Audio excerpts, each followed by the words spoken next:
Good evening students, আশা করি সবাই ভালো আছো।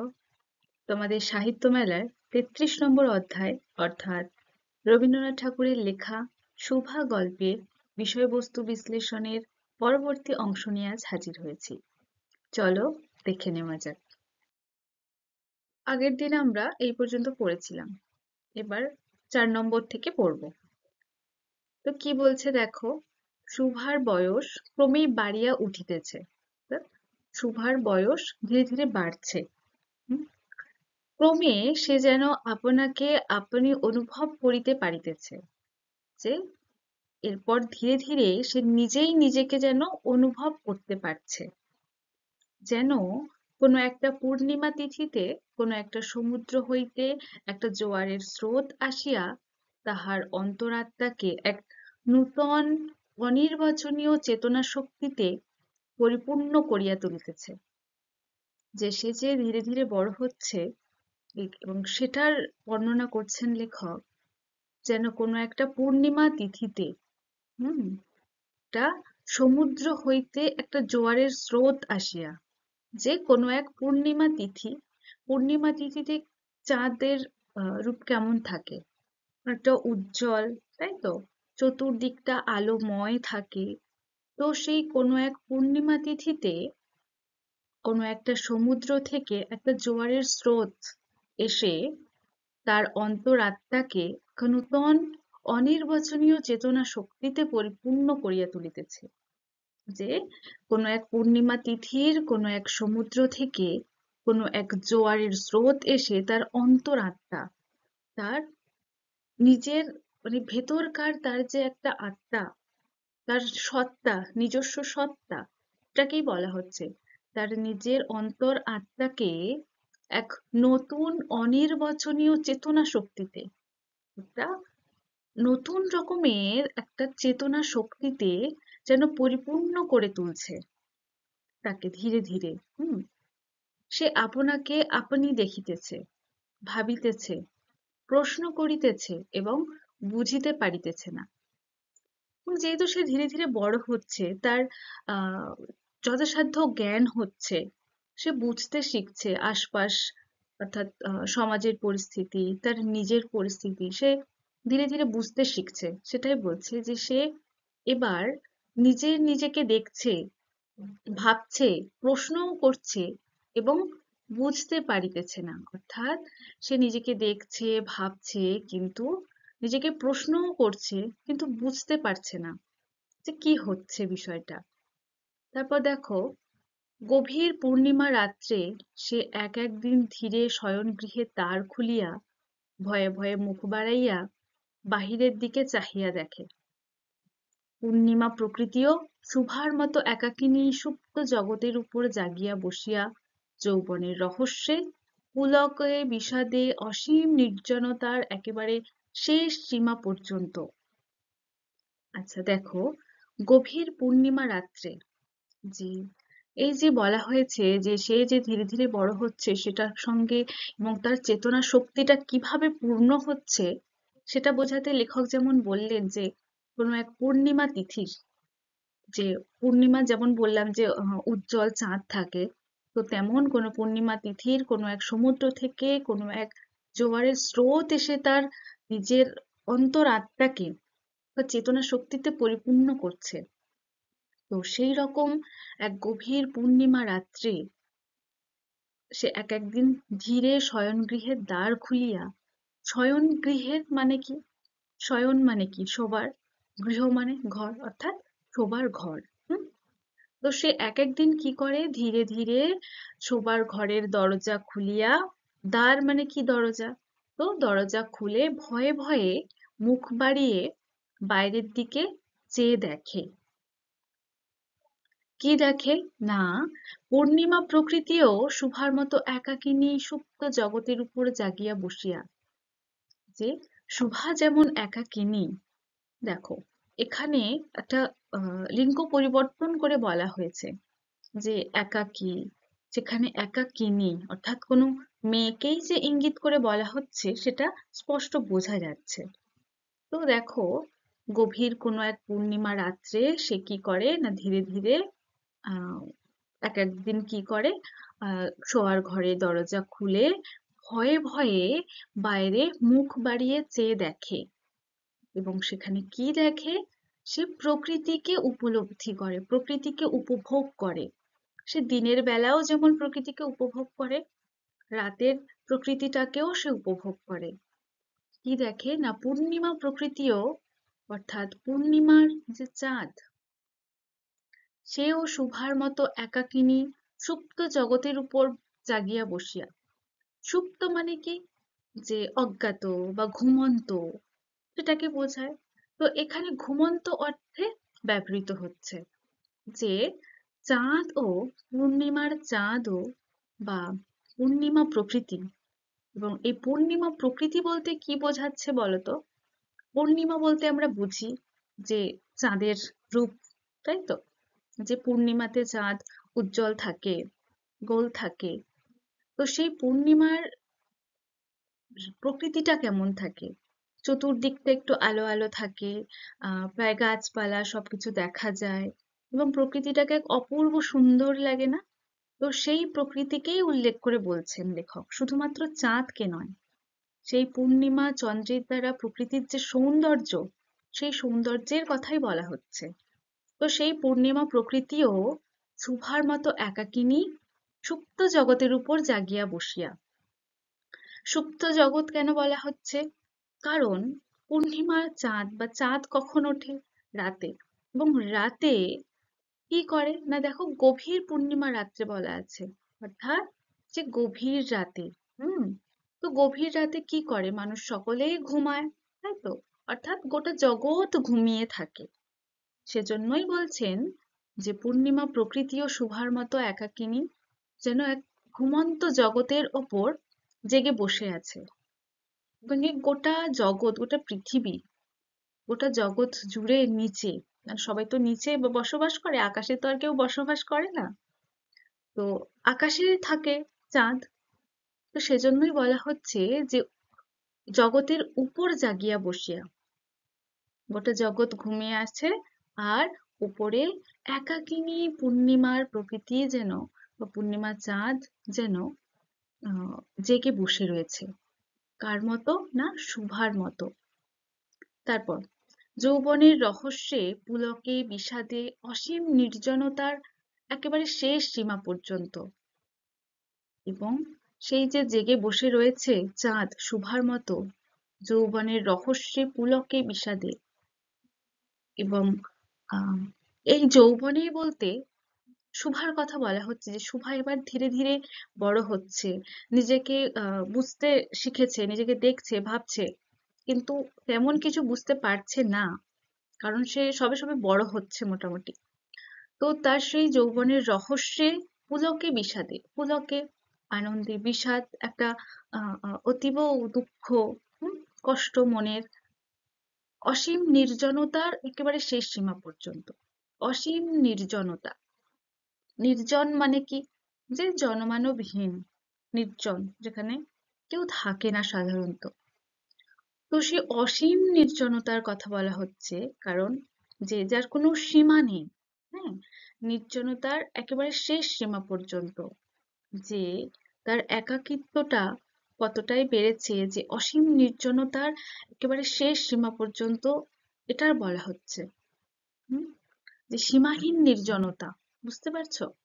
তারপর এমনকি তাহা অতিক্রম করিয়াও থমথম করিতেছে, একটি কথা কহিতে পারিতেছে না। এমনকি তা অতিক্রম করিয়াও থমথম করিতেছে, যে চতুর্দিকটা যে এই নির্জনতা এতটাই নির্জন চতুর্দিক, কারণ সকলে ঘুমিয়ে রয়েছে, গোটা জগৎ ঘুমিয়ে রয়েছে, শুধুমাত্র শুভা আর পূর্ণিমা প্রকৃতি, এরাই কেবলমাত্র জেগে বসে আছে। হুম, এবং সেটা যৌবনের রহস্যে পুলকে বিষাদে একেবারে নির্জনতার শেষ প্রান্ত, বা শেষ সীমা পর্যন্ত।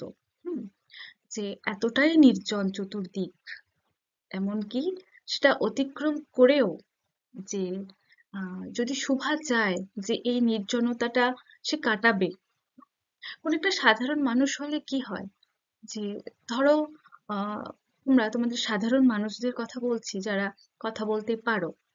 তো তোমরা ধরো কোনো এক গভীর রাতে, পূর্ণিমার রাতে সকলে ঘুমাচ্ছে, তোমরা বাইরে বেরিয়েছো। হুম? বাইরে বেরিয়ে তোমরা প্রকৃতিটাকে উপভোগ করছো, প্রকৃতিটাকে দেখছো, পরখ করছো। তো কি দেখবে? চতুর্দিকটা নির্জনতায় ভরা। হুম? চুপচাপ নিঃশব্দ, শুধুমাত্র একাকী চাঁদ আর একাকী তুমি। ঠিক? তো তখন তুমি যদি চাও, তুমি অবশ্যই সেই নির্জনতাটা কাটাতে পারো। তুমি যদি কথা বলো, হুম? যে সাধারণ যদি তুমি মুখ দিয়েও কিছু বলো যে আহ, খুব সুন্দর প্রকৃতি, বা প্রকৃতির এত মনোরম দৃশ্য, এমনি অস্ফুট স্বরেও তোমার মুখ দিয়েও যদি বেরিয়ে যায়, এটাও একটু নির্জনতাটা কাটায়, তাই না?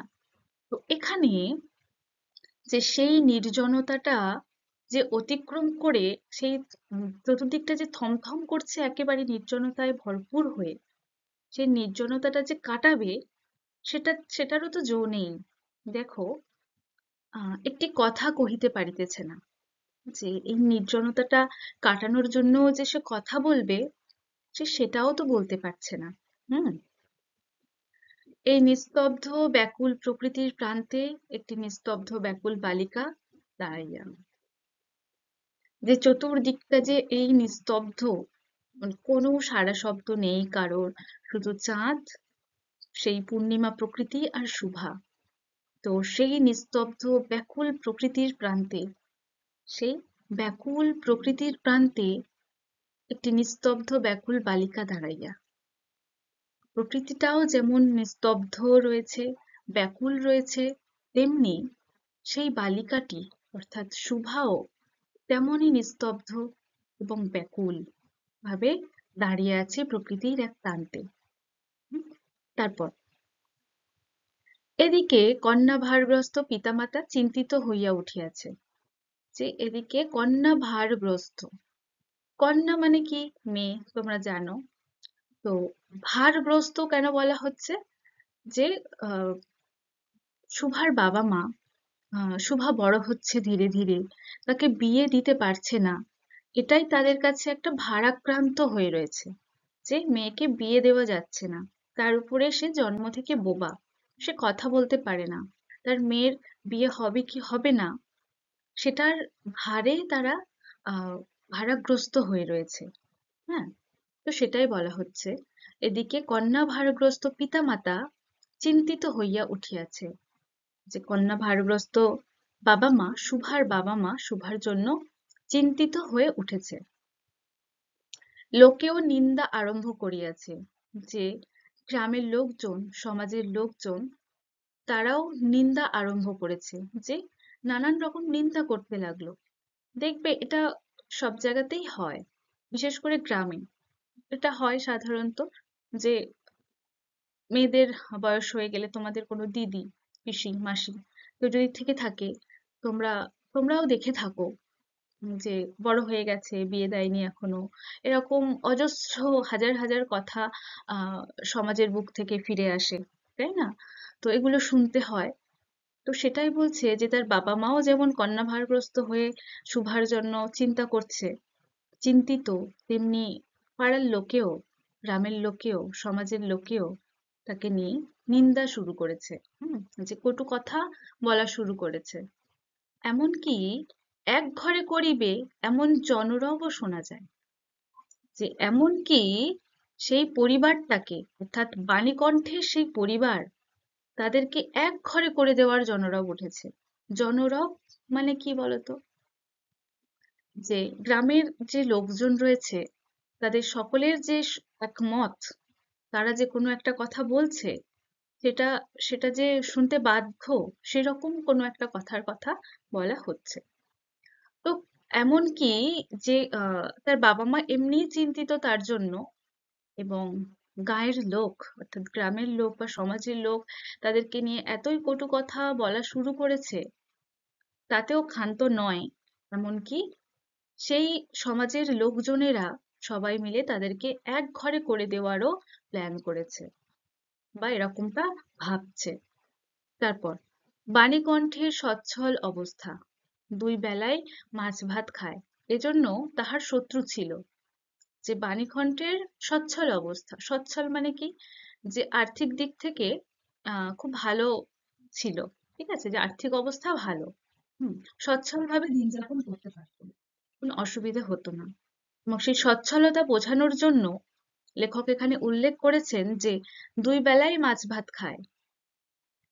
তো গ্রামের যারা গরিব দুঃখী হয় তারা তাদের সাধারণত রোজ আনা রোজ খাওয়া হয়, তাই না, যে রোজ কাজ করে সেই টাকায় আহ খাওয়া, যে নুন আনতে পান্তা ফুরোয় এরকম অবস্থা। আর এই গল্পটি তো অনেক কাল আগের লেখা, তো সেই সময় সাধারণ মানুষদের অবস্থা অতটাও ভালো ছিল না। তো সেখান থেকে বাণীকণ্ঠের অবস্থা সচ্ছল ছিল, তারা দুবেলাই মাছ ভাত খেতে পারতো, এমনটাই সচ্ছল অবস্থা তাদের। এজন্য তার শত্রু ছিল। শত্রু বলতে কি বোঝানো হচ্ছে, যে যেহেতু তাদের সচ্ছল অবস্থা, গল্পের শুরুতে তাদের কি কি রয়েছে, তাদের সচ্ছলতার কথা বলা হয়েছে, যে তাদের আটচালা বড় বাড়ি আছে, তেঁতুলতলা, তারপর কলা বাগান, তারপর খড়ের গাদা ইত্যাদি ইত্যাদি যেগুলো রয়েছে, সেগুলো উল্লেখ করা আছে গল্পে। অর্থাৎ সেখান থেকে আমরা বুঝতেই পারি যে বাণীকণ্ঠ মানে খুব ভালো ভালো অবস্থা, তার আর্থিক অবস্থা বেশ ভালো, সচ্ছলতায় দিন যাপন হয়। তো গ্রামের আর সবার সেরকম অবস্থা ছিল না, তাই এরা যে একটু বড়লোক ছিল বা এদের অবস্থা একটু সচ্ছল ছিল, সেজন্য তাদেরকে দেখে খুবই হিংসে করত এবং সেই হিংসা থেকে শত্রু হয়ে গেছিল। তারপর কি অদ্ভুত লজিক না, যে তাদের সচ্ছল অবস্থা, তাই জন্য তারা দুবেলায় মাছ ভাত খেত, তাই এজন্যই তার শত্রু ছিল। হুম, আচ্ছা, তারপর দেখো, স্ত্রী পুরুষে বিস্তর পরামর্শ হইল, কিছুদিনের মতো বাণী বিদেশে গেল। স্ত্রী পুরুষে বিস্তর পরামর্শ হইল, যে গ্রামের যে লোক, মানে মেয়ে লোক ছেলে লোক সবাই মিলে আর কি, মেয়েরা ছেলেরা মিলে, হুম, তো স্ত্রী পুরুষে সবাই মিলে বিস্তর পরামর্শ করলো, যে অনেক অনেক পরামর্শ করলো নিজেরা নিজেরা। হুম, আহ আচ্ছা, স্ত্রী পুরুষে বিস্তর পরামর্শ হইল, কিছুদিনের মতো বাণী বিদেশে গেল। স্ত্রী পুরুষে বলতে আহ গ্রামের লোকের থেকে তার বাড়ির লোকের কথা বোঝানো হচ্ছে বেশি, যে তার বাবা মায়ের কথাও হতে পারে, যে বাণীকণ্ঠ এবং তার স্ত্রী দুজনে মিলে খুব করে পরামর্শ করলো, নিজেদের মধ্যে আলাপ আলোচনা করলো যে কি করা যায়, কি করলে ভালো হবে। আর গ্রামের সকলে এরকম বলছে, এক ঘরে করে দেওয়ার কথা বলছে। তো সেই জন্য তারা দুই লোকে মিলে, মানে বাণীকণ্ঠ এবং তার স্ত্রী মিলে নিজেদের মধ্যে পরামর্শ করলো। তারপর কিছুদিনের মতো সেই বাণীকণ্ঠ বিদেশে গেল। হুম, তারপর অবশেষে ফিরিয়া আসিয়া কহিল, চলো কলিকাতায় চলো।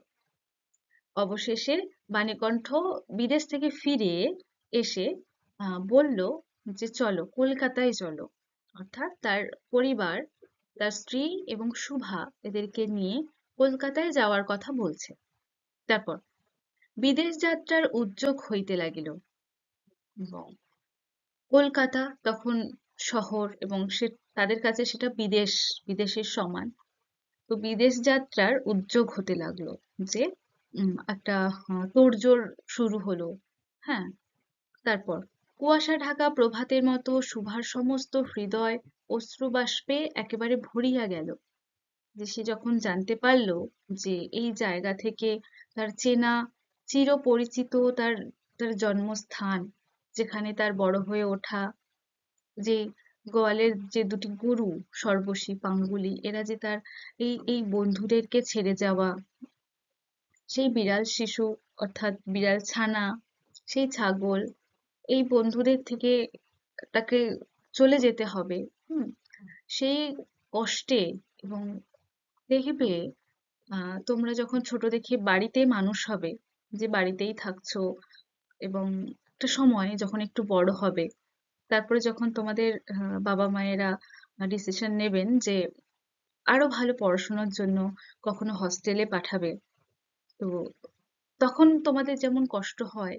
যে আমি এখান থেকে চলে যাব, কিংবা কোনো মেয়ের যখন বিয়ে হয়ে যায়, তো তার নিজের জন্মস্থান, যেখানে তার বেড়ে ওঠা, যেখানে তার শৈশব কৈশোর সমস্ত কাল কাটানো, সেই সেই জায়গা থেকে তাকে চলে যেতে হবে, এই কথাটা শুনলে, ভাবলে বা ফেস করতে হলে কতটা কষ্ট হয়, তোমরা নিশ্চয়ই জানো বা শুনে থাকবে বা দেখে থাকবে বা তোমাদের সাথেও হয়ে থাকবে হয়তো। তো যাই হোক, তো সেই যে কলকাতায় চলে যাওয়ার যে উপক্রম হচ্ছে, তাতে সেই কুয়াশা ঢাকা প্রভাতের মতো, যে এক শীতকালের সকাল বা প্রভাত ভোরবেলা যেমন কুয়াশা ঢেকে থাকে চতুর্দিক, সেই রকম সুভার সমস্ত হৃদয়, সুভার হৃদয়েও অশ্রু বাষ্পে একেবারে ভরে গেল। শীতের ভোরের কুয়াশা ঢাকা প্রকৃতির মতো সুভার হৃদয়েও অশ্রু বাষ্পে একেবারে ভরে গেল। যে কাঁদতে কাঁদতে সেই কান্নার যে একটা বাষ্প তৈরি হয়ে যেন একেবারে তার গোটা হৃদয়টাকে যেন ছেয়ে রেখেছে। হ্যাঁ, তারপর একটা অনির্দিষ্ট আশঙ্কাবশে সে কিছুদিন হইতে ক্রমাগত নির্বাক জন্তুর মতো তাহার বাপ মায়ের সঙ্গে সঙ্গে ফিরিত। একটা অনির্দিষ্ট আশঙ্কা বসে, একটা অনির্দিষ্ট আশঙ্কা বসে যে কোনো একটা ভীতির কারণ, যা বা কোনো একটা অচেনা বা অনির্দিষ্ট কোনো একটা ভয়ের কারণবশত সে কিছুদিন থেকে ক্রমাগত নির্বাক জন্তুর মতো, যে নির্বাক জন্তুরা যেমন আহ, চুপচাপ থাকে, একেবারে স্তব্ধ থাকে, সেরকম নির্বাক জন্তুর মতো তার বাবা মায়ের সঙ্গে সঙ্গে ঘুরতো। তার বাবা মা যেখানে যেত, সেও তেমনি তাদের সঙ্গে সঙ্গে সেখানে যেত। হুম।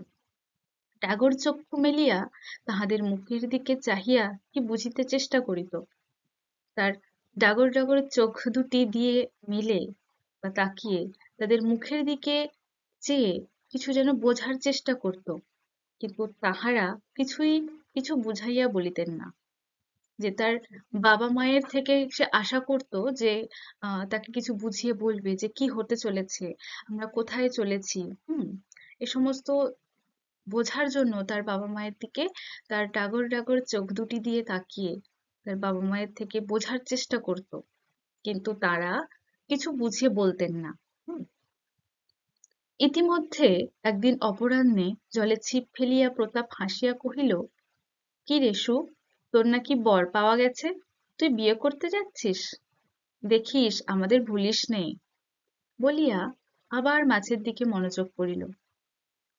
এর মধ্যে এই যে এরকম একটা সিচুয়েশন চলছে বাড়িতে, সেই রকম সময় এর মধ্যেই একদিন অপরাহ্নে, অপরাহ্ন মানে কি, বিকেল বেলা, তো একদিন বিকাল বেলা জলে ছিপ ফেলে প্রতাপ হেসে বলল, তো যখনই প্রতাপ ওই নদীর ধারে, নদীতে যখন ছিপ ফেলতে আসতো, মাছ ধরতে আসতো, তখন তোমরাও শুনেছো গল্পের মধ্যে যে সুভাও থাকতো তার পাশে, এবং তার ভালো বন্ধু ছিল। হুম। তো সেই সময় কোনো এক বিকালে প্রতাপ তেমনি জলে ছিপ ফেলে মাছ ধরতে ধরতে প্রতাপ হেসে বলল যে, কি রেশু, তোর নাকি বর পাওয়া গেছে, যে তোর নাকি বর পাওয়া গেছে, তুই বিয়ে করতে যাচ্ছিস, দেখিস আমাদের ভুলিস নে, যে দেখিস আমাদের যেন ভুলে যাস নে। বলিয়া আবার মাছের দিকে মনোযোগ করিল। এই বলে আবার সে মাছের দিকে মনোযোগ করলো, অর্থাৎ মনোনিবেশ করলো। হুম। মর্মবিদ্ধ হরিণী ব্যাধির দিকে যেমন করিয়া তাকায়, নীরবে বলিতে থাকে, আমি তোমার কাছে কি দোষ, এটা পরের পাতায়। তো মর্মবিদ্ধ হরিণী ব্যাধির দিকে যেমন করিয়া তাকায়, মর্মবিদ্ধ হরিণী, যে কোনো হরিণকে, যে মেয়ে হরিণ, তাকে যখন তীর বাঁধা হয় বা তীর ছোড়া হয়, সে যখন তীর বিদ্ধ থাকে, যে তার যখন তীর লাগে, তখন সেই শিকারীর দিকে, ব্যাজ বলতে সেই হরিণ শিকারীর কথা বলা হচ্ছে, সেই রকম উপমা দেওয়া হচ্ছে মাত্র এখানে, যে সেই আহ হরিণীর যখন তীর লাগে, সে যখন তীর বিদ্ধ থাকে তার শরীরে, তখন সে সেই শিকারীর দিকে যেমন ভাবে তাকায়, হুম, নীরবে বলিতে থাকে, আমি তোমার কাছে কি দোষ করিয়াছিলাম। হুম।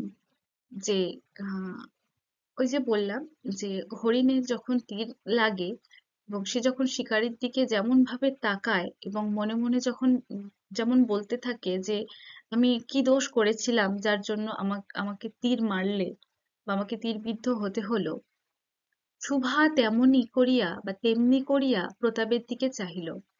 যে সুভা সেই প্রতাপের কথায় তেমনি কষ্ট পেল এবং তীরবিদ্ধ হরিণীর মতোই সেও যেন আহ, তেমন করেই প্রতাপের দিকে তাকালো।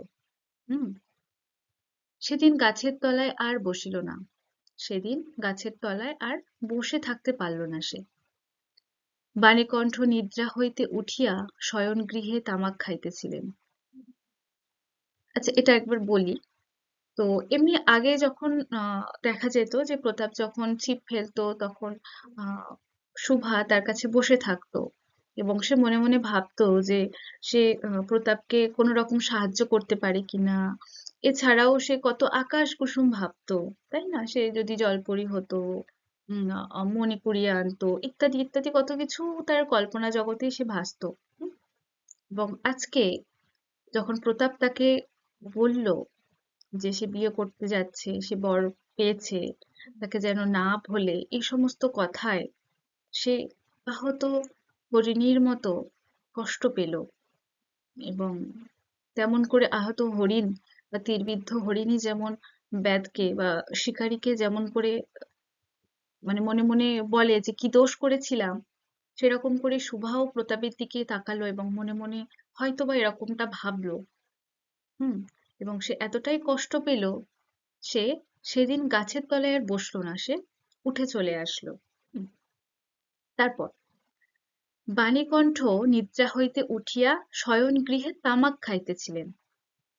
বাণীকণ্ঠ ঘুম থেকে উঠে শোবার ঘরে তামাক খাচ্ছিলেন। হুম। সুভা তাহার পায়ের কাছে বসিয়া তাহার মুখের দিকে চাহিয়া কাঁদিতে লাগিল। সুভা তার বাবার পায়ের কাছে বসে তার মানে তার বাবার মুখের দিকে তাকিয়ে কাঁদতে লাগলো। অবশেষে তাহাকে সান্ত্বনা দিতে গিয়া বাণীকণ্ঠের শুষ্ক কপোলে অশ্রু গড়াইয়া পড়িল। যে অবশেষে তার সে তার মেয়েকে কিন্তু খুব ভালোবাসে। আমরা গল্পের শুরুতেই দেখি যে তার মায়ের তুলনায় বাবা তাকে বেশি ভালোবাসে। তো যখন সুভা তার বাবার পায়ের কাছে বসে তার মুখের দিকে তাকিয়ে কাঁদছে, তখন তাকে সান্ত্বনা দিতে গিয়ে বাণীকণ্ঠ অর্থাৎ সুভার বাবা নিজেও কান্না করে ফেলেন।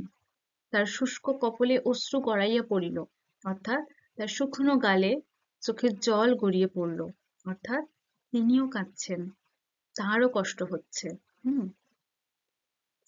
তারপর কাল কলিকাতায় যাইবার দিন স্থির হইয়াছে। যে কাল পরের দিন কলকাতায় যাওয়ার দিন স্থির হয়েছে বা ঠিক হয়েছে যে পরের দিন কলকাতা যাওয়া হবে। সুভা গোয়াল ঘরে তাহার বাল্য সঙ্গীদের কাছে বিদায় লইতে গেল। সুভা গোয়াল ঘরে তার বাল্য সঙ্গীদের কাছে, অর্থাৎ তার গোয়াল ঘরের বন্ধু কারা বলতো দেখি? সেই সর্বশী আর পাঙ্গলি, সেই দুটো গাভী। তো সেই তার বাল্য সঙ্গী, তার সেই ছোটবেলার সেই বন্ধু, তাদের কাছে সে বিদায় নিতে গেল। তাহাদিগকে স্বহস্তে খাওয়াইয়া গলা ধরিয়া একবার দুই চোখে যত পারে কথা ভরিয়া তাহাদের মুখের দিকে চাহিল। যে আহ যখন সে তাদেরকে বিদায় দিতে গেছে, যে বা এই শেষ দেখা হয়তো, তাই জন্য তাদেরকে নিজে হাতে খাইয়ে দিল। স্বহস্তে মানে কি? স্ব মানে নিজের, হস্তে মানে হাতে, অর্থাৎ নিজে হাতে খাইয়ে গলা ধরে একেবার দু চোখ যত পারে কথা ভরিয়া, যে দু চোখে তাদেরকে তাদের গলা ধরে তার চোখের দিকে তাকিয়ে, সে তো কথা বলতে পারে না, তার চোখের ভাষাই তাদের যেন আহ, একটা কথা বলার মাধ্যম। তো সেই রকম দুই চোখে যত পারে কথা ভরে তাদের মুখের দিকে চাহিল, অর্থাৎ সর্বশী পাঙ্গলি তাদের মুখের দিকে তাকালো। দুই নেত্রপল্লব হইতে টপ টপ করিয়া অশ্রু জল পড়িতে লাগিল। যে তার দুই নেত্রপল্লব অর্থাৎ দুই চোখের পাতা থেকে টপ টপ করে চোখের জল পড়তে লাগলো। এরাই তো তার একমাত্র ভালো বন্ধু ছিল, যারা কিনা মানুষের থেকে ভালো তাকে বুঝতো, তাকে সান্ত্বনাও দিত। হুম। তারপর তো তাদের থেকে বিদায় নিতে গেছে, স্বাভাবিক তার কতটা কষ্ট হচ্ছে। আচ্ছা, সেদিন শুক্লা দ্বাদশীর রাত্রি। সেদিন শুক্লা দ্বাদশীর রাত্রি। শুক্লা দ্বাদশী কি? যে দুটো পক্ষ থাকে একটা মাসে, তোমরা জানো। মানে যে অমাবস্যা পূর্ণিমার যে একটা শুক্লপক্ষ, একটা কৃষ্ণপক্ষ, তাই তো? এটা 15 দিন 15 দিন করে থাকে। শুক্লপক্ষ 15 দিন, কৃষ্ণপক্ষ 15 দিন, ঠিক? তো সেই শুক্লপক্ষের দ্বাদশীর রাতে, অর্থাৎ 12 দিনের দিন, যে শুক্লপক্ষের 12 দিনের রাত, 12 দিন হয়েছে, সেই দিনের রাতে, অর্থাৎ তাই বলা হচ্ছে শুক্লা দ্বাদশীর রাতে। হুম। অর্থাৎ শুক্লপক্ষের 12তম রাত, ঠিক আছে, যেটা সহজে বললে। তো সেই রকম একদিন শুভা শয়নগৃহ হইতে বাহির হইয়া তাহার সেই চিরপরিচিত নদীতটে শস্পসজ্জায় লুটাইয়া পড়িল। তো সেরকম এক রাতে শুভা তার শোবার ঘর থেকে বার হয়ে তার সেই চিরপরিচিত, অর্থাৎ মানে কতদিনের চেনা, চিরপরিচিত নদী তটে, অর্থাৎ সেই নদীর তীরে যেখানে সে প্রত্যেক দিন তার অবসর সময়ে সে নদীর তীরে যেখানে এসে বসে, সেই চেনা, মানে খুব চেনা সেই নদীর তীরে শস্প সজ্জায়। শস্প মানে কি? যে নতুন কচি ঘাসকে বোঝায়, ঠিক আছে, যে কচি ঘাস। তো সেই কচি ঘাসের বিছানা, অর্থাৎ সেই নদীর তীরে যে ঘাস রয়েছে সেই ঘাসের ওপর লুটিয়ে পড়লো, এবং এটাকে শস্প সজ্জা বলা হচ্ছে। অর্থাৎ সেটা মানে ঘাসের বিছানা এক প্রকার। তো সেই ঘাসের উপর লুটিয়ে পড়লো একেবারে, যেন ধরণীকে, এই প্রকাণ্ড মুখ মানব মাতাকে দুই বাহুতে ধরিয়া বলিতে চাহে, তুমি আমাকে যাইতে দিও না মা, আমার মতো দুটি বাহু বাড়াইয়া তুমিও আমাকে ধরিয়া রাখো। দেখো যে সেই নদী তটে বা নদীর তীরে সেই মাটিতে আহ ঘাসের ওপর লুটিয়ে পড়লো এমন ভাবে বা এই ভেবে যে যেন ধরণীকে বা পৃথিবীকে, পৃথিবীর মাটিকে, যে এই প্রকাণ্ড মুখ মানব মাতাকে দুই বাহুতে ধরিয়া বলিতে চাহে, যে এই প্রকাণ্ড, প্রকাণ্ড কেন বলা হয়েছে? যে বিশাল, খুব বৃহৎ, খুব বিশাল, কারণ মাটি স্থলভাগ যেটাকে বোঝানো হয়েছে, তো স্থলভাগের তো শেষ নেই, অনেকটা বড় হয়, তাই না? তো সেই স্থলভাগ বা মাটি ধরণীর বুকে, তাকে উদ্দেশ্য করে বলা হচ্ছে যে এই প্রকাণ্ড মুখ মানব মাতাকে, অর্থাৎ মাটিটাকে বা সেই ধরণীকে মানব মাতা বলা হচ্ছে। তো সেই প্রকাণ্ড মাটি বা ধরণীকে দুই বাহুতে ধরে বা সেই, মানে কি বলবো, ওই মাটি বা সেই ধরণীকেও যেন সে যেন আঁকড়ে ধরতে চাইছে দুই বাহু দিয়ে, অর্থাৎ জড়িয়ে ধরে তাকে যেন বলতে চায় যে তুমি আমাকে যাইতে দিও না মা। অর্থাৎ ধরণীকে সে বলছে যে তুমি আমাকে যেতে দিও না। তো সেই বোবা সেই মানব মাতা, অর্থাৎ সেই ধরণীকেও যেন দুই বাহু দিয়ে বা দুই হাত দিয়ে জড়িয়ে ধরে যেন তাকে বলতে চায় যে তুমি আমাকে যেতে দিও না মা। হ্যাঁ, ধরণীকে বলছে, অর্থাৎ পৃথিবী সেই মাটিকে বলছে শুভা যে আমার মতো দুটি বাহু বাড়িয়ে তুমিও আমাকে ধরিয়ে রাখো। সেরকমটা ভাবছে যে সেই ধরণীর বুক বা ধরণীকে উদ্দেশ্য করে বলছে যে সেই মাটি, প্রকাণ্ড বিশাল স্থলভাগ ধরণী, সেও যেন দুটো বাহু বাড়াইয়া বা দুই হাত বাড়িয়ে সেও যেন সুভাকে জড়িয়ে ধরে রাখে, তাকে যেন যেতে না দেয়। এই আর্জি করে সে যেন সেই ধরণীর বুকে একেবারে লুটিয়ে পড়লো। হুম। তারপর কলিকাতার এক বাসায় সুভার মা একদিন সুভাকে খুব করিয়া সাজাইয়া দিলেন। অর্থাৎ এখানে বোঝা যাচ্ছে তারা কলকাতায় চলে গেছে। হুম। সেই কলকাতার এক বাসায়, কলকাতার একটা ঘরে সুভার মা একদিন সুভাকে খুব করে সাজিয়ে দিলেন, যে খুব ভালো মতো সাজিয়ে দিলেন। আটিয়া চুল বাঁধিয়া, খোঁপায় জরির ফিতা দিয়া, অলংকারে আচ্ছন্ন করিয়া তাহার স্বাভাবিক শ্রী যথাসাধ্য বিলুপ্ত করিয়া দিলেন। তাকে কিভাবে সাজালেন সেটাও উল্লেখ করেছেন লেখক এখানে। দেখো, আটিয়া চুল বাঁধিয়া, যে খুব টাইট করে চুল বেঁধে, খোঁপায় জরির ফিতা দিয়া, অর্থাৎ খুব টাইট করে চুল বেঁধে একটা খোঁপা করে দিয়েছে। হুম, এবং যেটাকে বান বলে। তো সেই খোঁপায় জরির ফিতে দিয়ে, জরির ফিতে হয় একরকম, সেই ফিতে দিয়ে চুল বেঁধে দিয়েছে। এছাড়া অলংকারে আচ্ছন্ন করিয়া, অলংকার মানে কি, গহনা, হ্যাঁ, যে নানান গহনা পরিয়ে তাকে মানে পুরো মুড়ে দিয়েছে, একেবারে আচ্ছন্ন করে তার স্বাভাবিক শ্রী, অর্থাৎ স্বাভাবিক তার যে চেহারা, স্বাভাবিক যে মুখ, হ্যাঁ, সেটাকে যথাসাধ্য বিলুপ্ত করে দিলেন। যে যথাসাধ্য চেষ্টা করে তার চুল বেঁধে অলংকার পরিয়ে তার একেবারে তার নতুন রূপ দিলেন যেন। হুম, তার স্বাভাবিক যে রূপ সেটাকে যেন বিলুপ্ত করে দিলেন, বা বিলুপ্ত করে দেওয়ার যথাসাধ্য চেষ্টা করলেন। আচ্ছা, তারপর সুভার দুই চক্ষু দিয়া অশ্রু পড়িতেছে, সুভার দুই চোখ দিয়ে জল পড়ছে। পাছে চোখ ফুলিয়া খারাপ দেখিতে হয়, এজন্য তাহার মতো তাহাকে, তাহার মাতা তাহাকে বিস্তর ভর্ৎসনা করিলেন, কিন্তু অশ্রুজল ভর্ৎসনা মানিল না। যে যখন সুভা কাঁদছে, তখন সেই কান্নাতে পাছে তার চোখ ফুলে যায়, বা চোখ ফুলে তাকে খারাপ দেখতে লাগে, এর জন্য তার মা বা সুভার মা তাকে অনেক ভর্ৎসনা করিলেন, অর্থাৎ তাকে অনেক বকাবকি করলেন। কিন্তু সুভার চোখের জল সেই বকাবকিও মানল না, সে ভর্ৎসনা মানল না, সে অনবরত কেঁদেই চলেছে। বন্ধুর সঙ্গে বর স্বয়ং কনে দেখিতে আসিলেন।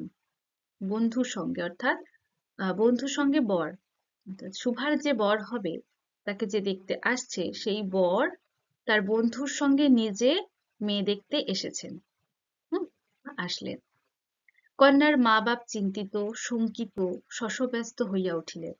কন্যার মা অর্থাৎ সুভার মা বাপ, সুভার মা বাপ চিন্তিত হয়ে উঠলেন, শঙ্কিত বা একটু একটু ভীত, শশব্যস্ত। শশব্যস্ত মানে কি, যে তড়িঘড়ি, হুম, অত্যন্ত ব্যস্ত, ব্যস্ত সমস্ত হয়ে উঠলেন আর কি, যে কিভাবে আপ্যায়ন করলে তারা খুশি হবে, বা শঙ্কিত ভীত এই কারণে যে পাছে তারা বুঝতে না পারে যে শুভা কথা বলতে পারে না বলে, এবং চিন্তিতও একটু তার জন্য।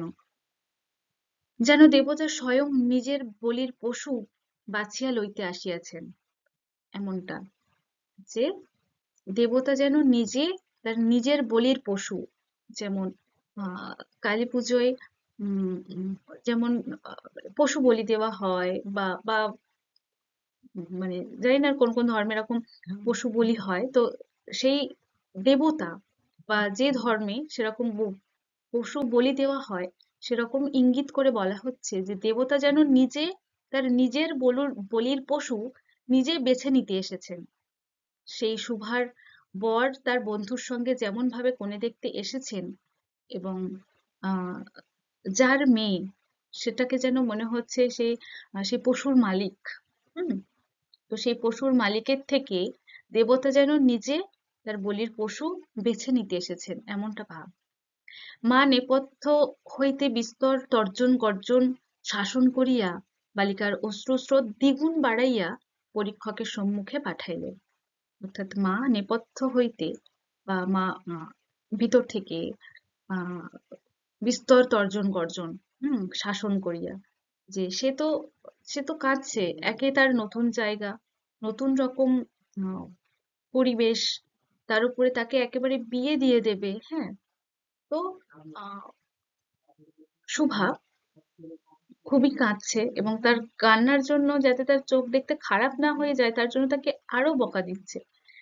এবং তাতে কি হয়, বাচ্চারা তো ঘাবড়ে যায়, তাই না, এবং তার আরো কষ্ট হয় যে তার মা তাকে বুঝছে না, যেখানে তার পাশে থাকা উচিত, সাহস দেওয়া উচিত, মনোবল বাড়ানো উচিত, সেখানে তাকে বকাবকি করছে। এবং তর্জন গর্জন করছে, যে চোখ রাঙাচ্ছে, ধমক দিচ্ছেন, এরকম। তো ভিতর থেকে তার মা তাকে সেরকম তর্জন গর্জন শাসন করে আহ বালিকার, অর্থাৎ শুভার অশ্রুস্রোত, চোখের জল যেন আরো দ্বিগুণ করে বাড়িয়ে দিল। ঠিক আছে, দেখো, ধরো তুমি এমনিই কাঁদছো, তোমার মন খারাপ, কাঁদছো, তো তোমাকে এসে যদি তোমার কাছের কেউ, যদি খুব খুব কাছের কেউ এসে যদি আরো উল্টে বকা দেয়, হুম, আহ চোখ রাঙায়, তো সেখানে কি কিরকম হবে তোমাদের? আরো কষ্ট হবে, তার ফলে তোমার কান্না আরো দ্বিগুণ বেড়ে যাবে, তাই না? তো সেই রকম সুভার সাথেও হয়, যে তার মা ভিতর থেকে তাকে এতটাই শাসিয়েছেন বা চোখ রাঙিয়েছেন, যে তাতে বালিকার, অর্থাৎ শুভার অশ্রুস্রোত, তার চোখের জলের ধারা যেন আরো দ্বিগুণ বেড়ে গেছে। এবং সেই অবস্থাতেই পরীক্ষকের সম্মুখে পাঠাইলেন। পরীক্ষক বলতে কার কথা বোঝানো হচ্ছে না, সেই শুভাকে যার সাথে বিয়ে দেওয়া হবে, তার হবু বর, এবং তার সঙ্গে যে তার বন্ধু রয়েছে, তাদের কথা বলা হচ্ছে, অর্থাৎ পাত্রপক্ষের সামনে তাকে পাঠানো হলো। এবং পরীক্ষকই বটে, কারণ আহ মেয়েদেরকে যখন দেখতে আসে, তোমরা তো ছোট, তোমরা হয়তো বাড়ির বড়দের কোনো দেখাশোনা বা পাত্রপক্ষ যখন দেখতে আসে, তোমরা হয়তো দেখে থাকবে যে কিভাবে তাদেরকে একরকম পরীক্ষা দিতে হয়, যে সব রকম তাদেরকে জিজ্ঞেস করা হয়, এবং তার সেই মেয়ের গায়ের রং থেকে শুরু করে তার হাইট, তার চুল, হাঁটা চলা, তার পড়াশোনা কতদূর, লিখে দেখানো, এরকম নানান রকমের প্রশ্নের সম্মুখীন হতে হয় তাদেরকে, তাই না? তো এটা একরকম পরীক্ষাই বটে। তো সেই যে পাত্রপক্ষ যারা সুভাকে দেখতে এসেছে, তো সেই তাদের সামনে তাদেরকে পরীক্ষক বলে বলা হচ্ছে। তো তার চোখের জল বা চোখের আহ, ধারা আরো দ্বিগুণ করে তাকে সেই তার পাত্রপক্ষের সামনে পাঠানো হলো। পরীক্ষক অনেকক্ষণ নিরীক্ষণ করিয়া বলিলেন, মন্দ নহে। যে পরীক্ষক, অর্থাৎ সেই পাত্রপক্ষ, তাকে অনেকক্ষণ ভালো করে নিরীক্ষণ করলেন, বা দেখলেন, ভালো করে তাকে দেখলেন, প্রশ্ন টশ্ন করেনি, ভালো করে নিরীক্ষণ করে দেখলেন, দেখে বলছেন যে মন্দ নহে, অর্থাৎ খারাপ নয়। বিশেষত বালিকার ক্রন্দন দেখিয়া বুঝিলেন, ইহার আছে সেই হৃদয় আজ বাদে কাল আমারই ব্যবহারে লাগিতে পারিবে। যে বিশেষত বালিকার ক্রন্দন দেখিয়া বুঝলেন, বিশেষত বালিকার, অর্থাৎ শুভার কান্না দেখে বুঝলেন যে এখন যে যেমন কাঁদছে, তো সেই হৃদয় আজ বাদে কাল, যে আজকের পর আজ বাদে কাল, যে পরে আমার ব্যবহারে লাগতে পারে। হুম, কান্নাটাকে তার দুর্বলতা এক প্রকার ভেবে নিয়েছে, এবং সেটার জন্যই যেন এক প্রকার সে রাজি হয়েছে, বা শুভা এক প্রকার পরীক্ষায় পাশ করেছে, এরকমটা মনোভাব। হুম, শুক্তির মুক্তার ন্যায় বালিকার অশ্রুজল কেবল বালিকার মূল্য বাড়াইয়া দিল। শুক্তির মুক্তা, অর্থাৎ শুক্তি মানে কি? ঝিনুক। তো ঝিনুকের মুক্তোর মতো বালিকার সেই অশ্রুজল বা চোখের জল কেবল বালিকার মূল্য বাড়াইয়া দিল। বালিকার মূল্য বা বালিকার দাম যেন বাড়িয়ে দিল তার চোখের জল আরো। হুম, তাহার হইয়া আর কোনো কথা বলিল না। তাহার যে সে তো কোনো কথা বলেনি, সে কেবলমাত্র তার চোখের জলটাই দেখেছে তার পাত্রপক্ষ, এবং সেটাকে দুর্বলতাই বলো বা শুভার মূল্য বাড়িয়ে দিয়েছে যেমনটা বলছেন, সেরকমটাই ভাবো। তো সেখান থেকে আর কোনো কথা বলল না। পঞ্জিকা মিলাইয়া খুব একটা শুভ লগ্নে বিবাহ হইয়া গেল। পঞ্জিকা মিলিয়ে, যে হিন্দু ধর্ম মতে পঞ্জিকা মিলিয়ে আহ, বিয়ের ডেট ফিক্সড করা হয়। তো সেই রকম পঞ্জিকা মিলিয়ে একটা শুভ লগ্ন দেখে তাদের বিয়ে হয়ে গেল, অর্থাৎ শুভার বিয়ে হয়ে গেল। বোবা মেয়েকে পরের হস্তে সমর্পণ করিয়া বাপ মা দেশে চলিয়া গেল। আহ তো বোবা মেয়ে, অর্থাৎ শুভাকে পরের হাতে সমর্পণ করিয়া, যে পরের হাতে সমর্পণ করে শুভার বাবা মা দেশে ফিরে গেল। তাহাদের জাতি ও পরকাল রক্ষা হইল। তাহাদের বলতে যে শুভার বাবা মায়ের কথা বলা হচ্ছে, যে তারা যে এত কন্যা ভারগ্রস্ত ছিল, হুম, যে তাদের মেয়েকে বিয়ে দিতে পারছে না, যেটার জন্য সমাজের সেই মানুষগুলো যারা কটু কথা বলতো, নিন্দা করতো, এমনকি তাদেরকে একঘরে করে দেওয়ার কথাও ভাবছে, সেই রকম একটা সমাজে আহ বাবা মা, অর্থাৎ সেই শুভার বাবা মা, তাদের যেন জাত বেঁচে গেল। হুম, জাতি এবং পরকালও যেন রক্ষা পেল, যে তাদের এবার একটু যে তাদের বোবা মেয়েকে বিয়ে দিতে পেরেছে, সেটাই তাদের একটা শান্তি, খুব শান্তির বিষয়, এবং নিশ্চিন্ত হতে পেরেছে। তো সেজন্যই বলছেন লেখক এখানে ব্যঙ্গ করেই এক প্রকার, যে জাতীয় পরকাল যেন রক্ষা হলো। হুম, তারপর বর পশ্চিমে কাজ করে, অর্থাৎ শুভার বর পশ্চিমে কাজ করে, যে পশ্চিমের দিকে যে সমস্ত দেশ রয়েছে সেখানে সেই দিকে কাজ করে। বিবাহের অনতিবিলম্বে স্ত্রীকে পশ্চিমে লইয়া গেল। বিয়ের কিছুদিন পর স্ত্রীকে, অর্থাৎ শুভাকে, সেই পশ্চিমে যেখানে থাকে সেখানে নিয়ে গেল। সপ্তাহখানেকের মধ্যে সকলেই বুঝিল নববধূ বোবা। যে সপ্তাহখানেকের মধ্যে বাড়ির সবাই বুঝলো যে নববধূ, অর্থাৎ নতুন বউ, অর্থাৎ শুভা, সে বোবা। তা কেহ বুঝিল না সেটা তাহার দোষ নয়। যে তারা যে বোঝেনি, সেটা সেটা তার দোষ নয়, শুভার সেটা দোষ নয়, যে তারা এতদিন বোঝেনি। সে কাহাকেও প্রতারণা করে নাই, শুভা কাউকেই প্রতারণা করেনি।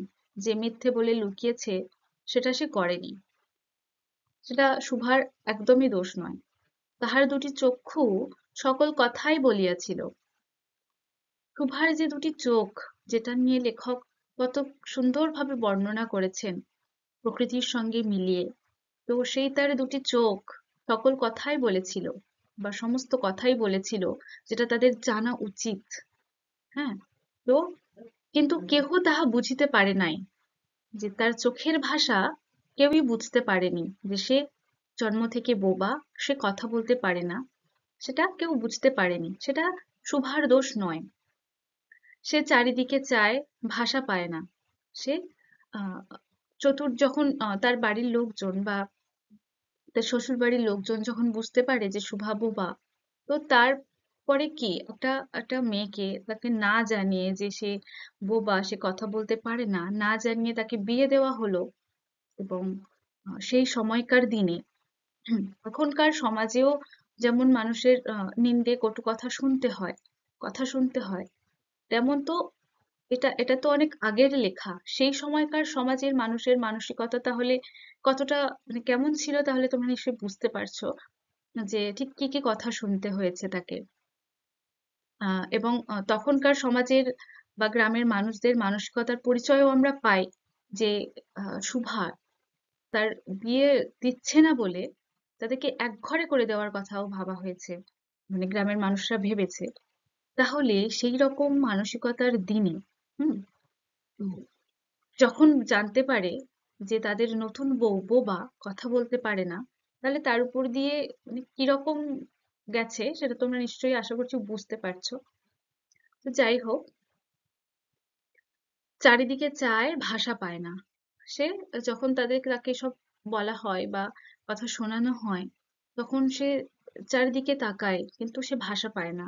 সে কি করবে, কি বলবে, কারণ সে তো বলতে পারে না। কি করবে সে বুঝে বুঝে উঠতে পারে না। যাহারা বোবার ভাষা বুঝিত, সেই আজন্ম পরিচিত মুখগুলি দেখিতে পায় না। যারা তার ভাষা বুঝতো, বোবার ভাষা, অর্থাৎ শুভার যে বাকহীন যে মনোভাব, সে তার মনের ভাব যারা বুঝতো, আজন্ম পরিচিত, জন্ম থেকেই যাদেরকে সে চিনতো, যারা তার ভাষা বুঝতে পারতো, সেই মুখগুলো শুভা আর দেখতে পায় না। হুম, কারণ এখানে তো সবাই অচেনা, একজনও কাউকে সে চেনে না আগে থেকে। বালিকার চিরনীরব হৃদয়ের মধ্যে একটা অসীম অব্যক্ত ক্রন্দন বাজিতে লাগিল। অন্তর্যামী ছাড়া আর কেহ তাহা শুনিতে পাইল না। সে এতটাই অসহায় হয়ে পড়েছে যে এখানে তার কেউ নেই, যে তার ভাষা যে বুঝবে, তার চোখের ভাষা যে তারা বুঝবে, সেরকম বোঝার মতো একটা মানুষও নেই, এমনকি তার স্বামীও নয়, যে কেউই তাকে বুঝছে না। তাকে যারা বুঝতো, আজন্ম পরিচিত যারা, সেই মুখগুলো এখানে নেই। সে চতুর্দিকে তাকায়, কিন্তু তাদেরকে সে দেখতে পায় না এবং কেউই তাকে বুঝতে পারে না। সে এতটাই অসহায় হয়ে পড়ে যে তার চিরনীরব হৃদয়ের মধ্যে, চিরনীরব কেন বলা হচ্ছে, কারণ তো সে নীরবই, যে সে তো কথা বলতে পারে না, চিরকাল সে নির্বাক, তাই না? তো সেজন্যই বলা হচ্ছে তার সেই চিরনীরব হৃদয়ের মধ্যে একটা অসীম অব্যক্ত ক্রন্দন বাজতে লাগলো, যে একটা অসীম, যে সীমাহীন একটা অব্যক্ত ক্রন্দন, যে বলা যায় না, ব্যক্ত করা যায় না। সে প্রকাশ করতে পারছে না, এরকম অপ্রকাশিত অব্যক্ত একটা কান্না ভিতরে ভিতরে বাজতে লাগলো তার সেই চিরনীরব হৃদয়ে।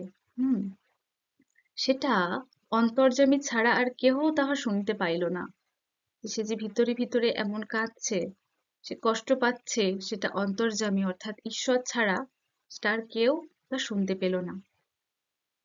তারপর এবার তাহার স্বামী চক্ষু এবং কর্ণেন্দ্রিয়ের দ্বারা পরীক্ষা করিয়া এক ভাষা বিশিষ্ট কন্যা বিবাহ করিয়া আনিল। এবার তার স্বামী, যে সুভার স্বামী, যে তাকে বিয়ে করে নিয়ে গেছে এবং যার ভরসায় সুভার বাবা মা নিশ্চিন্ত হতে পেরেছে, তার জাতীয় পরকাল রক্ষা হয়েছে বলে নিশ্চিন্তে যারা দেশে ফিরে গেছে, সেই ছেলেটি কিংবা সুভার স্বামী, সে কি করলো না, সেই সুভাকে বাদ দিয়ে কি করলো, তার চক্ষু এবং কর্ণেন্দ্রিয়ের দ্বারা এবার সুভাকে যখন শুধুমাত্র তার অশ্রু জল দেখে বা চোখের জল দেখে তাকে এবং দেখতে ভালো বা দেখে পছন্দ হয়েছে এরকমটা করে পছন্দ করে তাকে বিয়ে করে নিয়ে গেছে, এবার সে ভুলটা আর করেনি। সে চোখ এবং কান দ্বারা পরীক্ষা করিয়া, যে ভালো করে দেখে শুনে পরীক্ষা করে ভালো করে ভাষা বিশিষ্ট কন্যা অর্থাৎ কথা বলতে পারে এরকম একটা মেয়েকে বিয়ে করে আনলো। তো এখানেই গল্পটা শেষ হয়েছে। তো তোমরা বুঝতেই পারছো সুভার কষ্টটা, যে তাকে যে তার বাবা মা যে নিশ্চিন্ত হলো, এবং তারা এটাও ভাবলো না বা ভাবলেন না যে তাকে না বলে বিয়ে দেওয়া হচ্ছে, এবং একটা না একটা সময় তো তার শ্বশুরবাড়ির লোকজন জানতে পারবে যে সে কথা বলতে পারে না, সে বোবা, এবং তারপরে যে তার উপর দিয়ে কি যাবে সেটা তারা তারা ভাবেননি দ্বিতীয়বার। তারা কেবলমাত্র তাদের জাতি ও পরকাল রক্ষা করেছে, তারা তাদের ভার মুক্ত হয়েছে, তার মেয়েকে বিদায় করতে পেরেছে, অন্যের হাতে সঁপে দিতে পেরেছে বা সমর্পণ করতে পেরে তারা নিশ্চিন্ত হয়েছে মাত্র। বাকিটা সুভার, তার তার জীবনে সে আগেও যেমন কথা শুনেছে এবং পরেও তাকে সেই কষ্টই বয়ে যেতে হয়েছে, সে বয়ে নিয়ে বেরিয়েছে, এবং সেই কষ্টটা, সুভার কষ্টটা একান্তই তার নিজের, সেই ভাগ কেউ নেয়নি, না তার বাবা মা এবং না তো তার সেই সর্বশী পাঙ্গলি কিংবা সেই বিড়াল ছানা বা ছাগল কিংবা প্রতাপ, কেউ নেই। সেই সমস্ত কষ্ট তার একা, তার সেই ডাগর চক্ষু বা সুদীর্ঘ পল্লব বিশিষ্ট সে চোখ দিয়েই সে কেবল দেখেছে, উপভোগ করেছে, সহ্য করে গেছে এবং কষ্ট পেয়ে গেছে তার সেই নীরব হৃদয়ে। এখানেই গল্প শেষ। তো রবীন্দ্রনাথ ঠাকুরের লেখা শোভা গল্পটি, তো যেটা সংক্ষেপিতভাবে আমাদের পাঠ্যতে দেওয়া রয়েছে, যেটা আমরা বেশ কয়েকটা ক্লাস জুড়ে আলোচনা করলাম, গল্পের বিষয়বস্তু বিস্তারিতভাবে জানলাম, সেই গল্পের আলোচনা পর্ব আজ এখানেই শেষ। তো আশা করছি গল্পটি বুঝতে তোমাদের অসুবিধা হয়নি, এবং যদিও বা কোথাও অসুবিধে থেকে থাকে, কোনো অর্থ কিংবা গল্পের কোনো তাৎপর্য, তাহলে অবশ্যই আমাকে জানাবে, কেমন? তো এখানেই আমি আমার ক্লাস শেষ করছি, এবং দেখা হচ্ছে পরের ক্লাসে এই শুভা গল্পের কিছু প্রশ্ন উত্তর এবং আরো কিছু আলোচনা নিয়ে। ভালো থেকো সবাই। ধন্যবাদ।